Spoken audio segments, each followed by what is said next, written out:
ఒకరోజు తెల్లవారుజామున ఉదయం 5:30 అవుతుంది. ఎండాకాలం అవడంతో అంత తెల్లవారుజామున కూడా వెలుతురు వచ్చేసింది. నాగపూర్లో పేపర్ వేసే ఒక కుర్రాడు పేపర్ వేయడానికి సైకిల్ మీద నాగపూర్ స్టేషన్ దగ్గరలో ఉన్న రైల్వే ట్రాక్ వైపు వెళ్తున్నాడు. అప్పుడు అతనికి అక్కడ కనిపించిన దృశ్యం చూసి చాలా ఆశ్చర్యపోయాడు. భయంతో ఏం చేయాలో అర్థం కాక అతనికి పేపర్లు డిస్ట్రిబ్యూట్ చేసే వ్యక్తికి ఫోన్ చేసి ఆ ప్లేస్కి రమ్మన్నాడు. ఆ పెద్ద ఆయన కూడా చాలా హడావిడిగా అక్కడికి వచ్చాడు. అక్కడికి వచ్చి చూసి ఇంకా ఏం చేయాలో అర్థం కాక పోలీసులకు ఫోన్ చేయడమే మంచిది అని పోలీసులకు ఫోన్ చేసి ఇలా అన్నారు, సార్, మేము ఇక్కడ నాగపూర్ రైల్వే స్టేషన్కి వచ్చే దారిలో ఒక డెడ్ బాడీ చూసాము.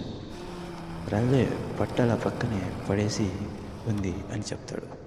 వెంటనే పోలీసులు అడ్రస్ సరిగ్గా తెలుసుకొని కొంత సమయం తర్వాత ఘటనా స్థలానికి చేరుకుంటారు. అక్కడ వాళ్ళు చెప్పినట్లుగానే ఒక బాడీ ఉంది. చూడబోతే ఒక 30-35 సంవత్సరాల వయసులాగా ఉంది. అక్కడ చనిపోయిన అతనిది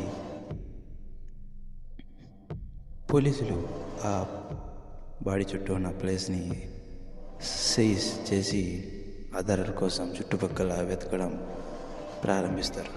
ఫోరెన్సిక్ టీం కూడా కాసేపటికి అక్కడికి వచ్చారు. వాళ్ళు బాడీ మీద ఏమైనా గాయాలు, రక్తం గుర్తులు కనబడతాయేమో అని చూస్తున్నారు. గాయాలు కాదు కదా, ఒక వేలిముద్ర కూడా కనబడలేదు. పోలీసులు వాళ్ళనే కాదు, ఫోరెన్సిక్ వాళ్ళని కూడా చాలా ఆశ్చర్యపరిచిన విషయం ఇది. ఒక ఆత్మహత్య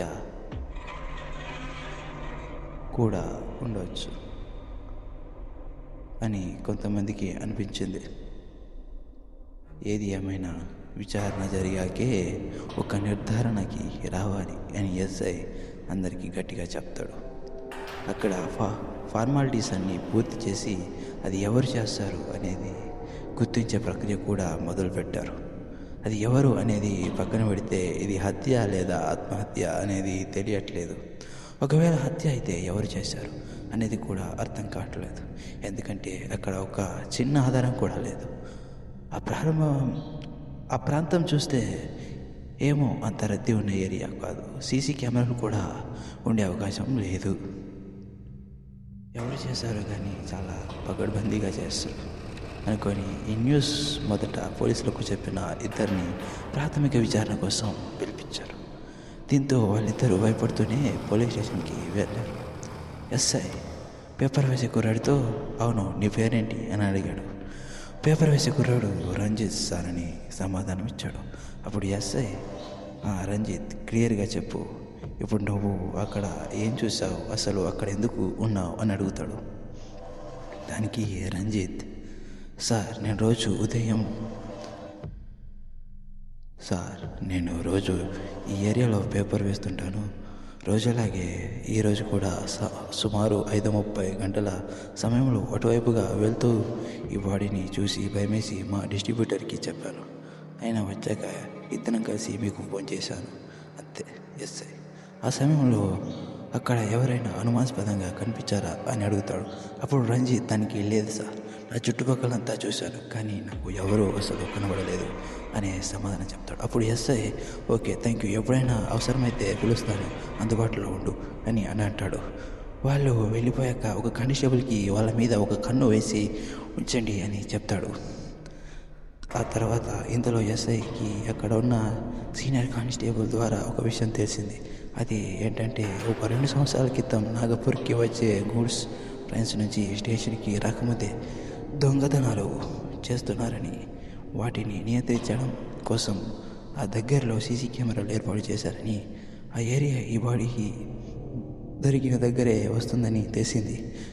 కానీ ఆ కెమెరాలు ఇంకా పనిచేస్తున్నాయా లేదా అనేది తెలియదు. వెంటనే ఆ సీసీ కెమెరాల ఫుటేజ్ కోసం ఆర్పిఎఫ్ వాళ్ళని కాంటాక్ట్ అయ్యారు. అదృష్టం కొద్దీ కెమెరాలు పనిచేస్తున్నాయి. దీంతో ఫుటేజ్ తెప్పించారు. నిన్న రాత్రి తర్వాతే ఈ సంఘటన జరిగి ఉంటుందని ఊహించి రాత్రి 9 గంటల నుంచి రికార్డ్ అయిన ఫుటేజ్ని చాలా జాగ్రత్తగా గమనిస్తూ ఉన్నారు. ఒక టైం ఫుటేజ్ మాత్రం లేదు. ఆ ముందు రోజు అర్ధరాత్రి ఒక గంట సమయంలో కొన్ని నిమిషాల పాటు సీసీటీవీ పనిచేయలేదు. అది పనిచేయడం మొదలుపెట్టిన తర్వాత అక్కడ ముందు లేని బాడీ సడన్గా కనిపించింది. దీంతో అందరికీ అర్థమైన విషయం ఏంటి అంటే అది హత్య అని. అలా విచారణ ప్రారంభిస్తారు. ఇది మొదటి భాగమే. ఇంకా రెండో భాగం కూడా ఉంటుంది. ఈ కేసు ఎవరు చేశారు, ఈ తప్పు చేసిన వారిని ఇన్స్పెక్టర్ కనిపెట్టగలడా? అసలు ఇది హత్య లేదా ఆత్మహత్య? ఈ హత్య ఎందుకు జరిగింది అనేది నెక్స్ట్ పార్ట్లో చూద్దాం.